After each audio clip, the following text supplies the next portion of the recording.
তুফানের পর দ্বিতীয়বারের মতো তাণ্ডব সৃষ্টি করতে আসছে নায়ক শাকিব খান, কিন্তু গোপনে আছে কে হবে শাকিব খান অভিনীত তাণ্ডব সিনেমার নায়িকা। ঢালিপাড়ার গুজব বা কান কথা, তাণ্ডব সিনেমায় অভিনয় করবেন জনপ্রিয় অভিনেত্রী জয়া আহসান। পরিচালক রায়হান রাফির তাণ্ডব ঈদুল আজহাকে সামনে রেখে অনেকটা গোপনেই প্রি প্রোডাকশনের কাজ শুরু হয়েছে। 2025-এর মার্চের শুরুতেই শুটিং শুরুর পরিকল্পনা রয়েছে তাণ্ডব টিমের। চলতি বছরের ঈদুল আজহায় প্রেক্ষাগৃহে মুক্তির কথা রয়েছে সিনেমাটির, জানান প্রযোজক শাহরিয়ার শাকিব।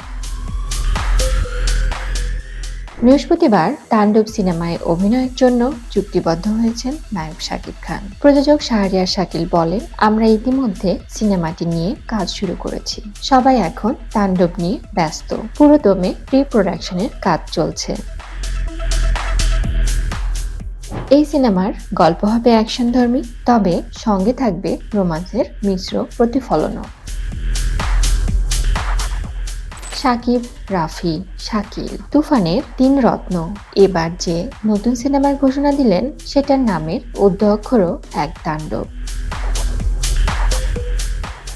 তুফানের পর এবার ঈদুল আজহায় তাণ্ডব কতটা বক্স অফিসে তাণ্ডব সৃষ্টি করতে পারে, সেটি এখন দেখার বিষয়।